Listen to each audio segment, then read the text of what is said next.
زكريا يحيى بن شرف النووي رحمه الله تعالى قال فصل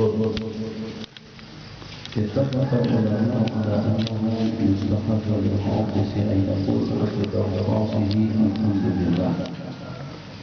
فقال الحمد لله رب العالمين كان حسن، ولو قال الحمد لله على كل حال كان حسن.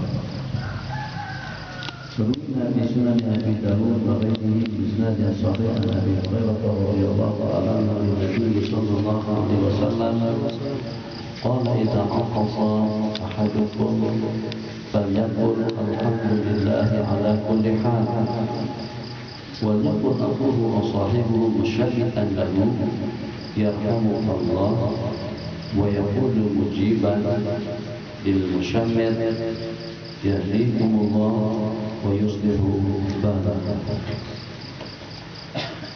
Allah Alhamdulillah. Kalau kita perhatikan dalam kegiatan kita sehari-hari, hatta pada saat ketika dengan kita membangkitkan diri kepada perkara-perkara yang negatif atau dengan hal-hal yang kurang sopan, itu senantiasa dan selalu dihubungkan dengan zikir atau juga dengan bacaan, dengan amalan. Seperti pada waktu kita masuk ke masjid, pada kita keluar, masuk ke WC atau anda juga pada waktu kita keluar, waktu berpakaian, waktu kita menanggalkannya, waktu kita makan, waktu kita minum, setelah makan, setelah minum. Pokoknya kalau kita ikuti dan kalau kita senaraikan, kalau kita rentetkan satu persatu kegiatan yang seperti apapun bentuknya, tidak ada satupun yang lepas daripada zikir atau yang luput daripada panduan hukum. Jadi diantara daripada tujuannya, seperti dengan kita membuat satu produk atau dengan Jepang dengan produk, kata-katanya seperti dengan mobil. Maka dengan perawatan daripada mobil itu kita dapatkan bermacam-macam taklimat. Ini dirawat seperti ini tiap 3 minggu, atau ini tiap 3 bulan, yang ini tiap bulan, yang ini tiap 6 bulan, yang ini sekali setahun, ini harus diganti, harus diservis. Begitulah dengan taklimat, dengan panduan yang juga dengan bimbingannya, agar dengan kerja tadi itu tidak akan ada gangguan yang mengganggu, akan dapat kita manfaatkan dengan baik. Itu produk cukup buatan daripada Amerika, ternyata seperti itu panduan dan bimbingan agar dengan kita dapat menggunakan atau juga dapat menikmati fasilitas yang ada dengan produk tersebut. Bagaimana kira-kira kalau dengan ciptaan Allah Jalla wa'ala? Kita adalah ciptaan Allah Jalla wa'ala, laqad khalaqnal insana fi ahsani taqwim. Jadi bagaimana satu agar dengan ketergantungan kita itu senantiasa kepada Al-Khaliqul Allah, akan senantiasa dan selalu ketergantungan kita kepada Allah Jalla wa'ala, senantiasa selalu dengan kita memohon pertolongan dan juga dengan kita meminta perlindungan, memohon pertolongan untuk kita mencapai sesuatu, untuk kita mendapatkan sesuatu, untuk kita mendapatkan sesuatu sesuai dengan target dan juga sesuai dengan maksud tujuan Allah menciptakan kita. Kemudian yang kedua, yang tadi untuk kita mencapai sesuatu, yang kedua agar kita terelak daripada segala sesuatu yang membahayakan. Jadi dari situlah di antara daripada hikmat basmalah dengan tahmid. Banyak kegiatan-kegiatan yang kita kerjakan itu dimulakan dengan Bismillahirrahmanirrahim. Bahkan secara globalnya Nabi kita bersabda dalam sebuah hadis, kullu amrin di badin la yutadau bihi Bismillahirrahmanirrahim bahwa apa? Tiap segala satu perkara yang penting yang kita dimulakan dengan basmalah, maka kita akan sempurna. Kesempurnaan itu merupakan martabat dalam hidup. Untuk mendapatkan yang lebih sempurna, untuk mendapatkan yang lebih baik, untuk mendapatkan yang lebih istimewa. Jadi kalau janji-janji yang dijanjikan Allah kepada kita itu merupakan janji yang istimewa, kita dijanjikan dengan tempat yang paling istimewa. dengan tempat yang paling sempurna, dengan tempat yang paling indah. Khayalkan seperti apapun kemampuan kita untuk kita menghayalkan keindahan, tetap tidak akan mampu untuk menghayalkan bagaimana dengan keindahan surga yang akan Allah persembahkan kepada orang-orang yang beriman. Jadi untuk mendapatkan kesempurnaan tersebut, maka dengan kita diajarkan dan juga dibimbing untuk menyempurnakan segala-galanya, dimulai dengan basmalah, mungkin dimulai dengan zikir, mungkin dimulai dengan hamdalah, alhamdulillahirabbil alamin. Hadis. Ada riwayat dengan basmalah, ada riwayat permulaannya dengan zikrullah. Jadi bertujuan untuk apa saja? Satu, untuk kesempurnaan daripada aktivitas dan juga dengan kegiatan yang kita lakukan.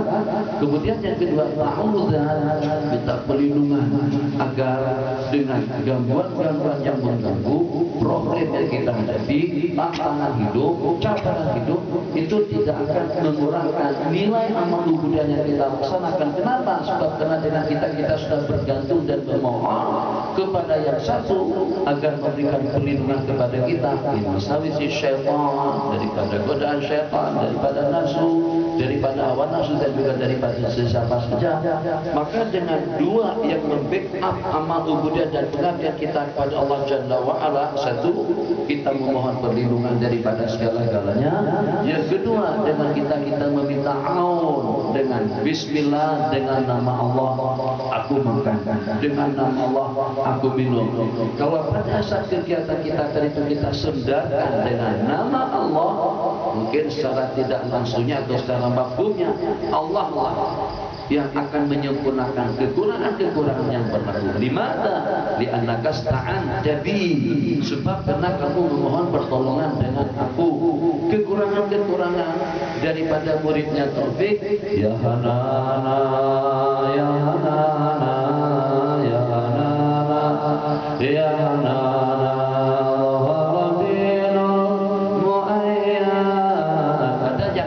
pendek.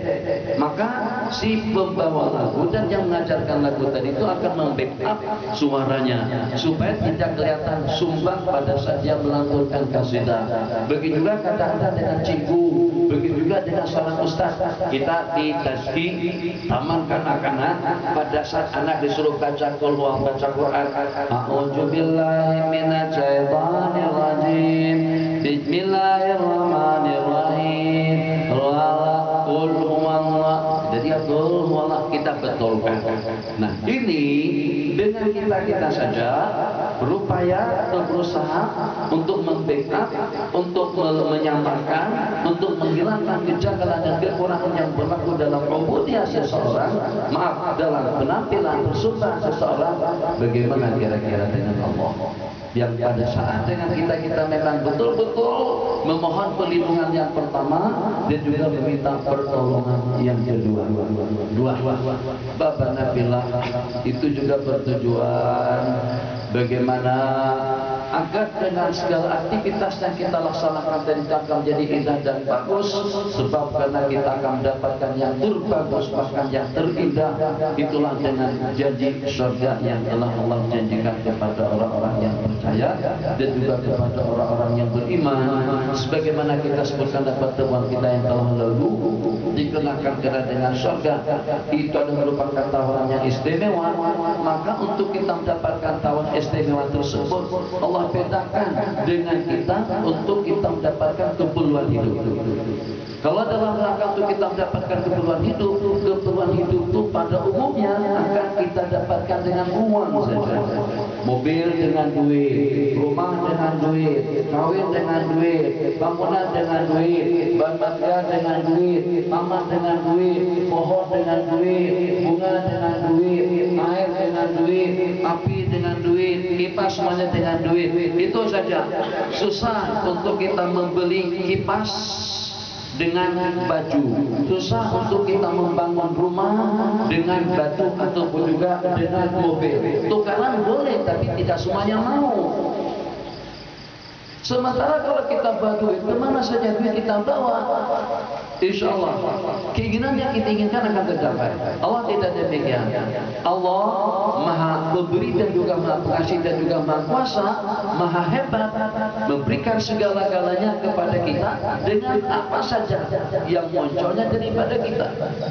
Sehingga segala-galanya Allah berikan ganjaran dan balasan. Kegiatan ada yang seperti apapun, positif atau negatif, besar atau kecil, bahkan kalau seandainya kurang ikhlasnya pun tetap ada ganjaran dan balasannya. Yang walaupun mungkin barangkali akan ternodai, akan tetapi tetap kita akan mendapatkan balasannya daripada Allah Jalla wa'ala.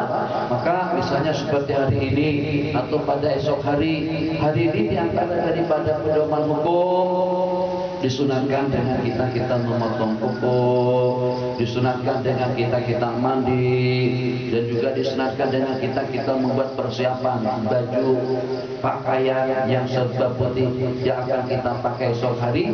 Apa saja daripada Anda potong kuku layak untuk mendapatkan surga, yang walaupun bagian-bagian yang mana daripada surganya Allah Jalla wa'ala.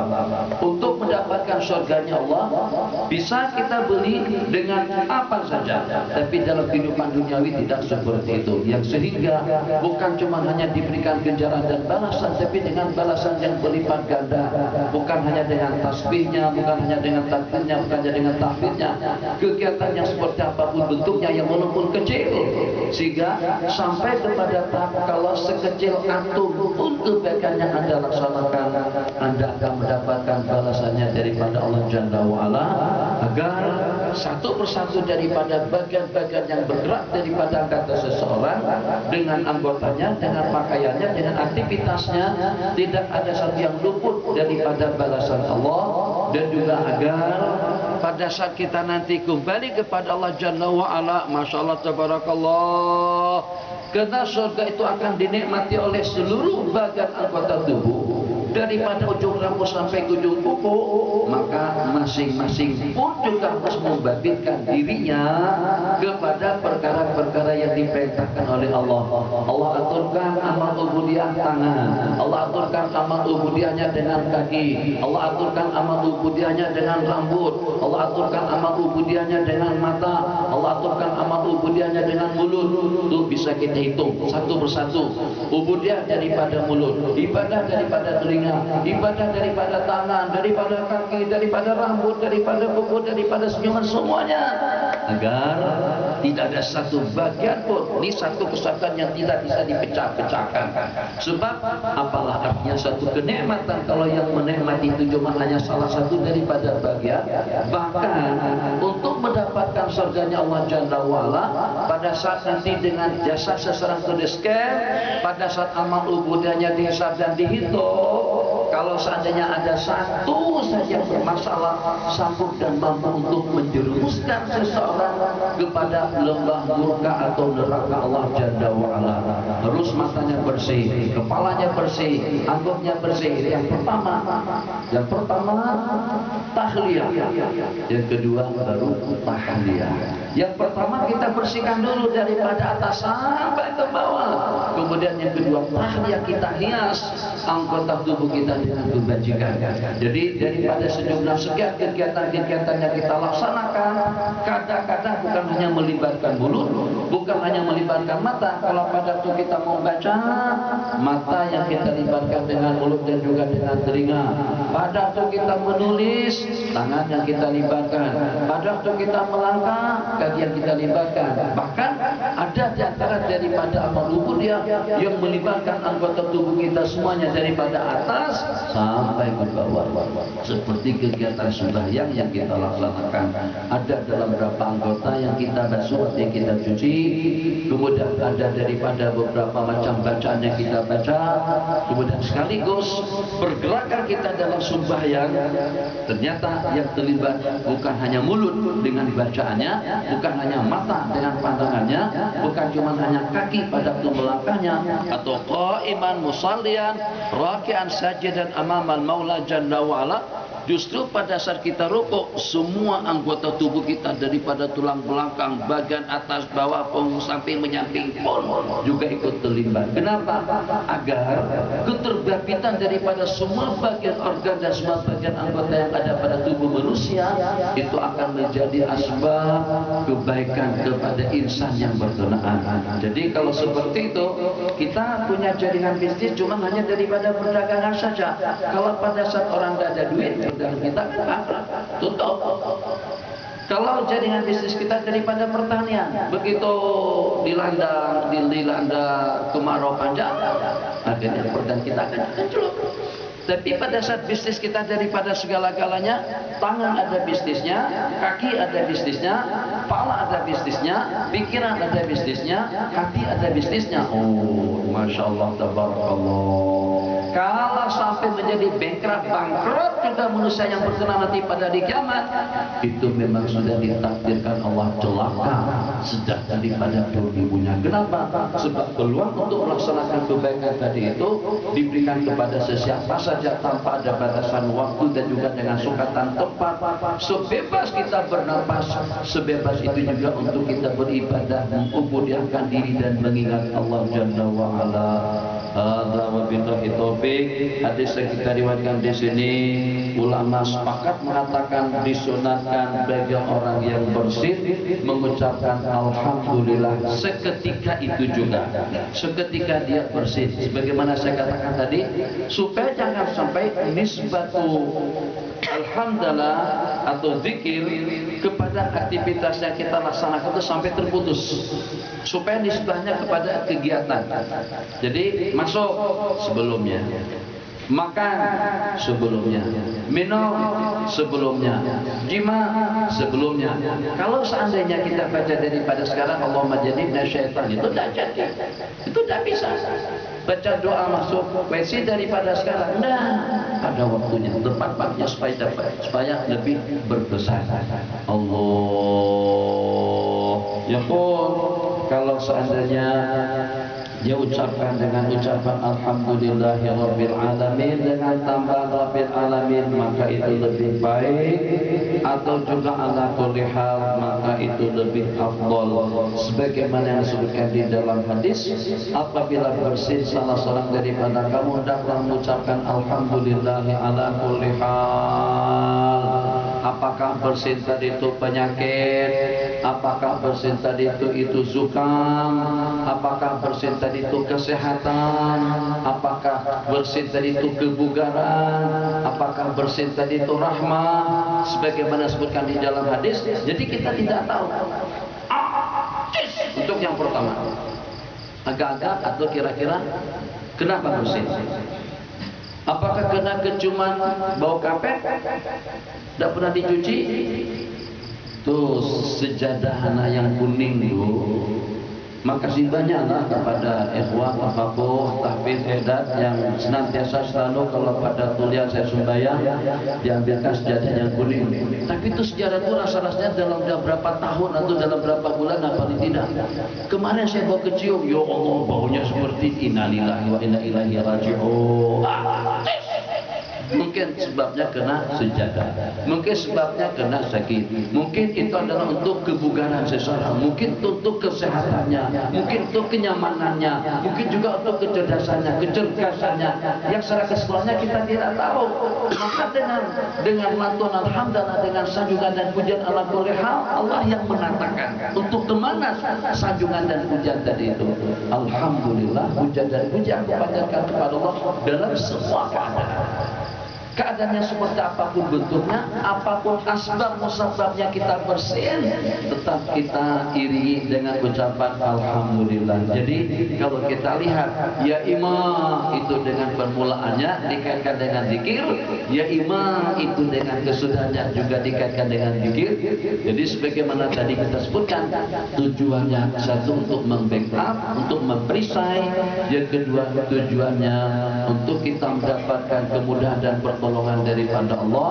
Kemudian juga yang ketiga, supaya kalian tahu, supaya kalian dapat mengamat, kalian itu aku atur agar kalian dapat mendapatkan yang sempurna nanti di sisi aku pada hari kiamat. Ada wabillahi taufiq. 15 menit dengan Abu Al-Fadil Syekh Ahmad Al-Busiri. Ada walakumul hamdu wasyukru wal minna. Fadhal Syekh. Ya, saya hadirkan. Hari ini mandi, tak mandi tayamum. Yang kedua potong kuku. Yang ketiga kita rapikan, kita kemaskan, kita bersihkan anggota tubuh kita sebersih-bersihnya. Daripada sejumlah 10 amalan yang diantaranya bubur Asyura. Bubur Asyura itu dari mana datangnya? Qil wa qal, riwayatnya tidak begitu pasti. Katanya pada masa mereka sedang terapung-apung di atas kapal Nabiullah Nuh alaihissalam, maka pada itu mereka pada mengumpulkan sisa-sisa daripada makanan terus dibikin bubur dan dimakan sama penumpang kapal semuanya. Sehingga daripada sejumlah sekian yang dianjurkan pada hari Asyura, justru bubur Asyuranya yang masyarakat, sedangkan yang lebih sahih hadisnya atau yang kuat riwayatnya itu dengan puasa Asyura tidak dimasyarakatkan. Jadi selain daripada tasadduk, sedekah, jangan ditambah sedekah. Kalau tidak ada duit pun sedekah dengan senyum, dengan zikir. Jangan tidak bersedekah pada siang hari ini dengan luahan rasa kasih sayang. Kalau seandainya ada yang sudah meninggal orang tuanya, maksudnya kepada anak yatim, dikatakan juga ziarah ulamanya. Kalau tidak ziarah pun ulamanya sudah ada di kamar kita, mau diziarahin kemana lagi? Yang ngobrol lah, tanya Assalamualaikum, Waalaikumsalam. Setelah ada orang kira-kira cadangannya mau kemana? Tuh banyak di bawah situ ada ulama, situ ada ulama, situ ada ulama. Insya Allah tiap kamar ada calon-calon ulama. Kalau bukan calon-calon ulama pun orang yang cinta dengan ulama. Kalau tidak cinta dengan ulama pun orang yang pernah mendengar nama ulama. Ya, alhamdulillah ada hubungannya dengan ulama juga.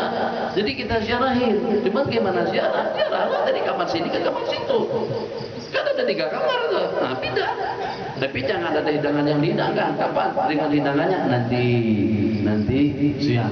Jadi ulama mengatakan daripada 10 macam yang disebutkan, dengan celak matanya, dengan mandinya, potong kukunya, ziarah yatim, ngusap kepala yatim, ziarah ulama dan lain sebagainya, 2 yang terkuat. 1 puasa, yang kedua at-tausi'atu 'alal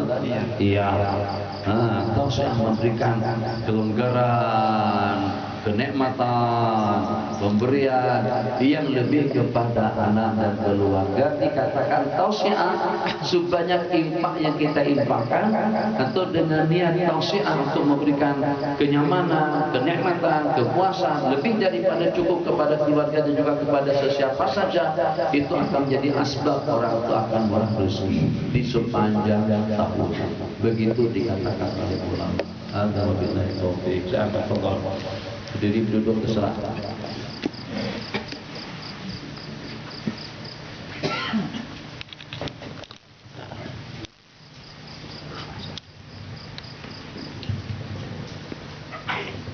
Bismillahirrahmanirrahim. Alhamdulillahirabbil alamin. Alladzi jama'ana fi hadzal yawm al-mubarak fi hadhihi as-sa'ati al-mubarakah. ساعة يتعاقبون فيها ملائكة بالليل وملائكة بالنهار. والصلاة والسلام على سيدنا ومولانا محمد وعلى آله وصحبه ومن سار على نهجه إلى يوم الدين. أما بعد. صاحب الفضيلة شيخنا ومربي أرواحنا الشيخ محمد بن المهدي الجنبي، Sahabat ulama, para alim ulama, para asatidz, hadirin jemaah yang dimuliakan Allah. Di antara ibadah yang pernah disampaikan oleh para ulama terdahulu yang mungkin meringkas apa yang mereka lakukan sebelumnya dan apa yang mereka rasakan sesudahnya. Lau lam nakun hakada ma kunna hakada. Lau lam nakun hakada ma kunna hakada. Kalau bukan karena seperti ini yang kami lakukan, maka tidak akan seperti ini yang kami rasakan. Jadi ucapan ini bisa masuk ke dalam bab apa saja. Dalam bab ibadah misalkan, para salaf senantiasa menceritakan bagaimana mujahadah mereka di dalam beribadah. Ada yang mengatakan kabatul laila 20 sana.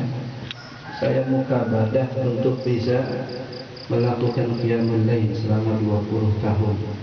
Dengan tantangannya, dengan ujiannya, dengan masyaqqahnya. Yang 20 tahun sesudahnya saya tinggal lagi merasakan kelezatannya.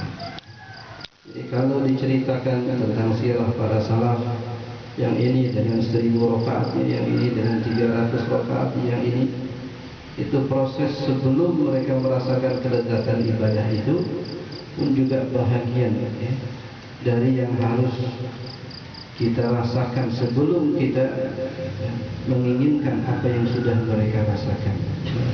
Nah, dalam bab ibadah seperti itu yang mereka sampaikan, seperti itu pula yang akhirnya mereka rasakan.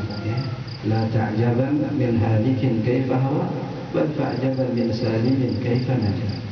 Karena proses untuk mencapai an-najah itu adalah proses yang amat sangat berat. Arjun najat dalam tasluk masalikah, inna safinata la tajri 'ala al-yabas. Ini khitab kepada mereka yang menginginkan sesuatu tetapi tidak menempuh jalan untuk mencapai sesuatu. Dalam bab ilmu juga seperti itu. Sayyidina Abdullah bin Abbas radhiyallahu ta'ala anhuma pernah menyatakan, "Dhuliltu taliban fa'uzziztu matluban." Kata-kata ini beliau gambarkan bagaimana proses awal saat beliau menuntut ilmu. Duduk di depan rumah guru, bahkan sambil tertidur. Ini tidurnya sebelum hadis, bukan saat hadis. Sampai dikatakan asabahu qubar, debu-debu itu menaungi beliau atau menutupi badan beliau. Sampai saat seorang Ansar yang didatangi oleh beliau, "Ma hadza ya ibn Rasulillah? Law arsalta ilayya la ataituka." Ibn Ammi Rasulillah yang datang kepada seorang Ansar tadi. Nah, beliau mengatakan, "Hakadza yutlabul ilm." Seperti inilah ilmu itu dituntut.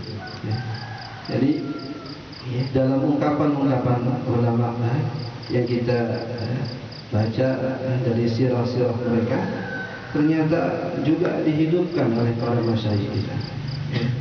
Nah, jadi di antara ungkapan yang saya dengar saat ada di Hadramaut, dan itu didendangkan dalam bentuk nasyid, "Sa'atun fi daril Mustafa ma sawat al-fasa'ah." Sesaat di daril Mustafa itu tidak sebanding dengan 1000 saat di waktu atau di tempat-tempat yang lain. Ini mungkin ungkapan atau takbir dari mereka yang memang ingin atau berusaha untuk merasakan kelezatan berada di satu tempat, berada di satu situasi, berada di satu kondisi.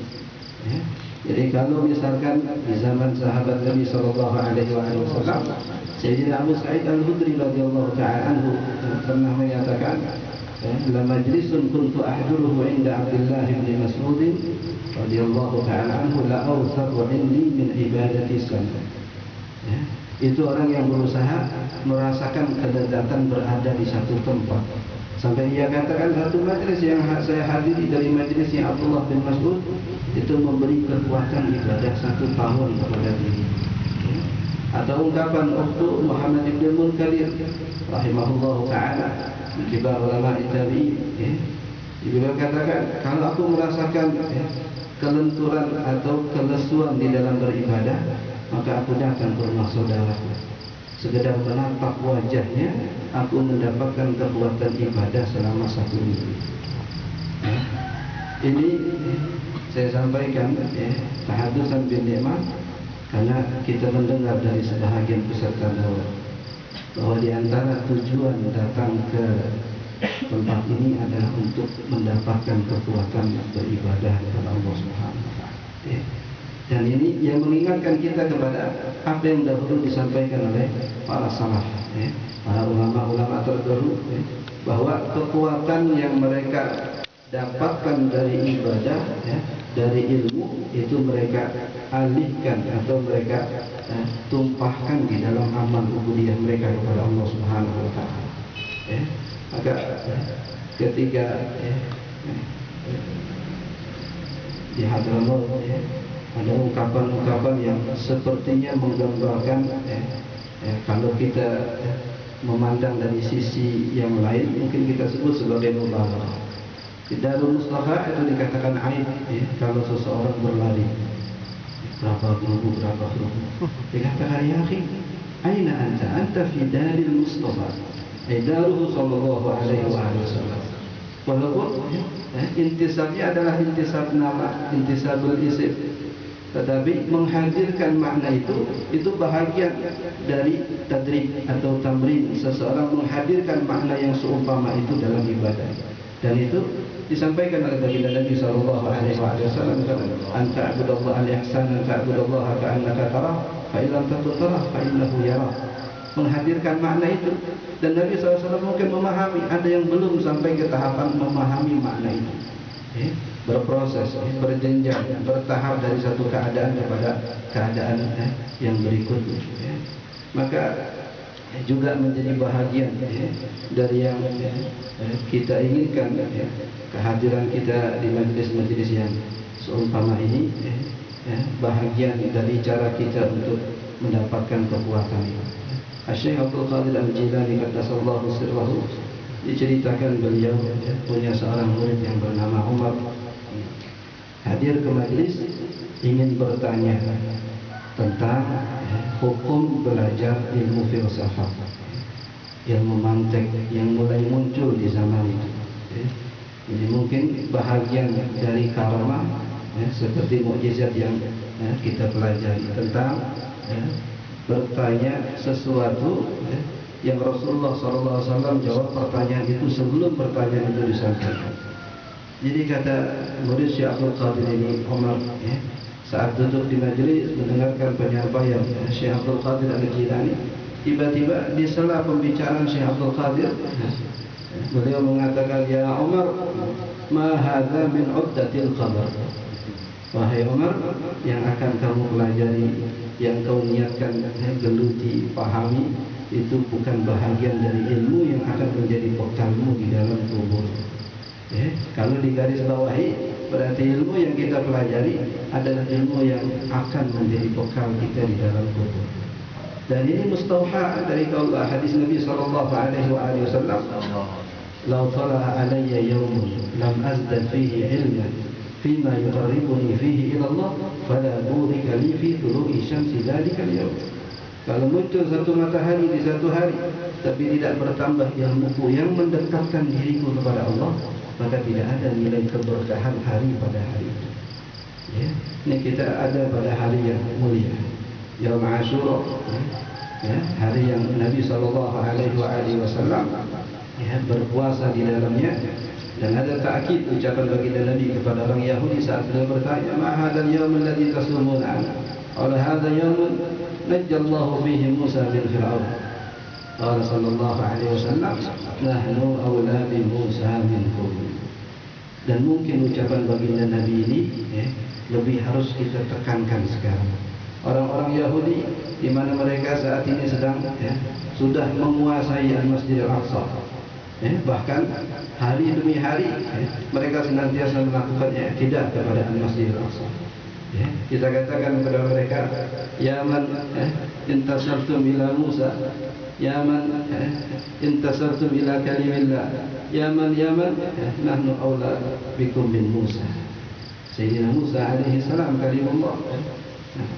Jadi saat kita ada pada hari yang mulia ini, ulama-ulama kita, masyayikh kita senantiasa mengingatkan kemuliaan hari yang dimuliakan oleh Allah Subhanahu wa taala.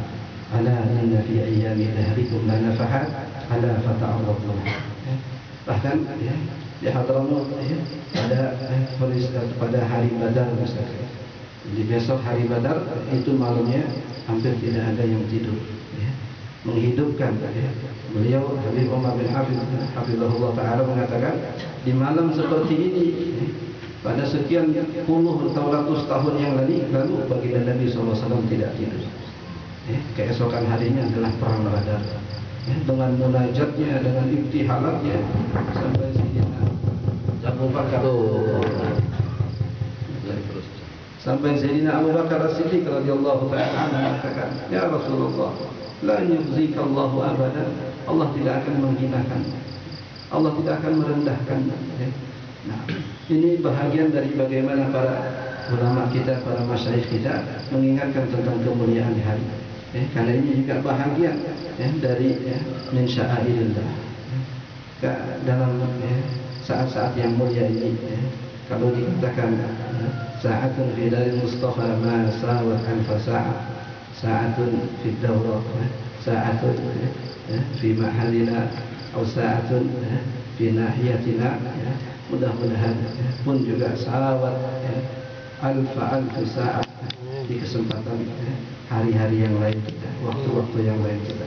Kalau sebahagian ada yang mengatakan saya datang ke sini untuk mendapatkan kekuatan ibadah seminggu, sebulan, setahun ya, mungkin seumpama kita yang fakir dengan amal yang fakir dengan ilmu minimal menjadi kafarat atas waktu-waktu sia-sia yang pernah kita jalani dalam kehidupan kita sudah memadai.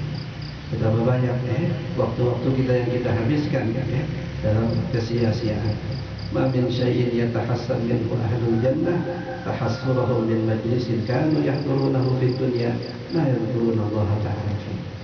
Ya, ini daurah bahkan untuk mandi saja kita nggak sempat Ini kalau ditanya peserta daurah ada yang mandi dua hari sekali Nah, ada yang bahkan terkadang terluputkan satu aktiviti karena dia tidak terburu untuk melakukan aktivitas berikutnya ada yang untuk mandi dan seumpamanya ya mudah-mudahan nafas demi nafas, detik demi detik, waktu demi waktu yang kita habiskan di hari-hari yang sedikit ini Allah Subhanahu wa Ta'ala jadikan sebagai kafarah atas hari-hari lalu kita yang telah kita habiskan dalam dosa dan kemaksiatan kepadanya, dan mudah-mudahan juga memberi kekuatan untuk hari-hari kemudian kita sehingga hari-hari yang akan datang kita disimpan kepada Allah Subhanahu wa Ta'ala.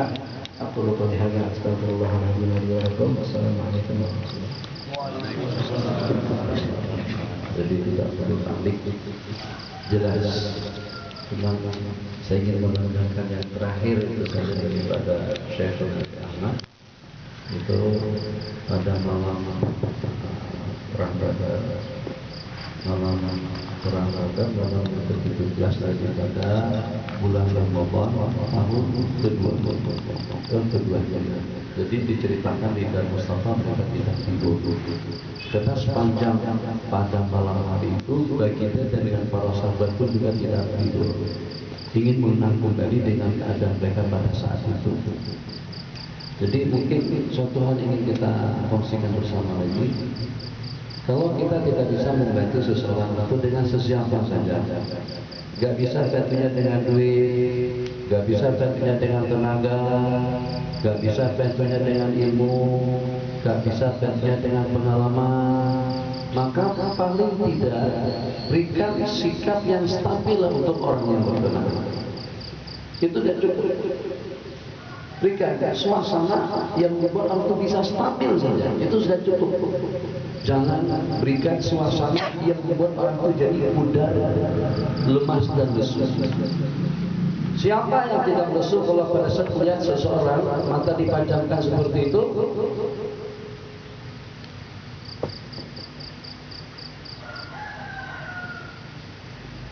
Hilang semangat. Ambil inisiatif atau dengan cara bagaimana untuk menghilangkan kejanggalan-kejanggalan seperti itu. Kenapa? Sudah tidak memberikan semangat kepada sesiapa saja, tapi dalam waktu yang sama memudahkannya dosa. Ingat, habis tahu. Ingat. siapapun penceramahnya, kalau dengan Ustaz Aminah, Ustaz Ahmadlah, siapakah, kalau saja satu orang saja mengantuk di hadapan, kalau seandainya tidak melemaskan semangat pada saat ketika itu, anak saya justru perasaan kita tidak sehat. Betul, agak-agak Jamil. Dan yang jujur nih, yang jujur. Kalau seandainya saat ketika abang lagi bersarah atau lagi ceramah atau lagi khutbah barisan pertama, yang walaupun mereka tidak mengantuk tapi nampak kelihatan seperti mengantuk saja, itu saja sudah mampu. Kalau tadi kita punya rancangan seperti apa, turun. Kalau tadi kita punya satu keinginan, hilang. Kenapa? Gara-gara dengan keadaannya seperti itu. Jadi kalau tidak mampu untuk wujudkan suasana sehingga dengan orang lebih semangat lagi, paling tidak jangan dipudarkan dan jangan dikuburkan, jangan dimatikan semangat orang yang tidak semangat, baik dengan pikirnya, dengan ibadahnya, juga dengan kegiatannya seperti apa saja. Jadi mudah-mudahan kalau Syekh Ahmad katakan, mudah-mudahan sesaat kita di sini juga mempunyai sekian ribu saat pada kesempatan yang berbeda. Yang barangkali kalau seandainya dari pengajian kita ini nanti di kedepan waktu kita dapat mengatasi mengantuk saja dalam majelis ilmu, itu sudah berhasil. Cukup oleh yang dibuat daripada Mahazin, bagaimana agar kita dapat mengawal mengantuk pada saat dengan kita di pengajian, agar pada waktu kita sedang berada di majlis zikir. Alhamdulillah taufiq wa sallallahu alaihi wasallam. Sembahyang duha untuk sarapan pagi dan juga untuk makan siang, insyaallah kita takhirkan untuk kita tambahkan ke jam 6 tepat insyaallah. Untuk sarapan pagi dan makan siang jam 6 petang setelah sembahyang asar 2 jam setelah. Sekarang tidur saja, ada kegiatan cuma untuk kawan-kawan Mahazin kita kerjasamanya di waktu dalam 15 menit sampai ke setengah jam itu bersihkan lokasi di jaga sampah apa segala macam. Kita tidak ada pagi, ada beberapa yang sebelum ini. Nah hari ini kita buat persiapan sedikit. Kita mesti sampai ke pojok-pojok sana di sekitar kita sini saja sebab buat pada becek dan ada suasana yang kurang nyaman ini. Allahumma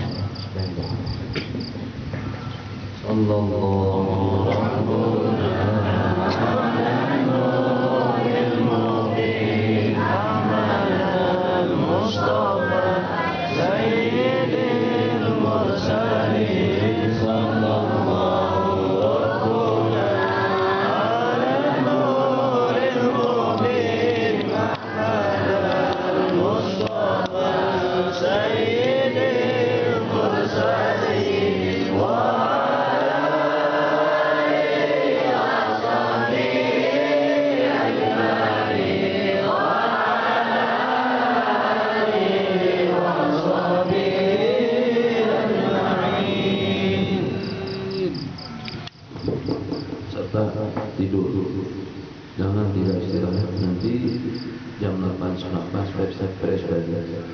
Tidak ada gangguan. Tapi kalau mau saja sampai jam 8, sampai jam 8 setan kan tahu dia. Betul katanya. Begitu masuk jam 8 belum lagi dengan mukadimahnya, ternyata sudah dimukadimahin sama. Itu dia.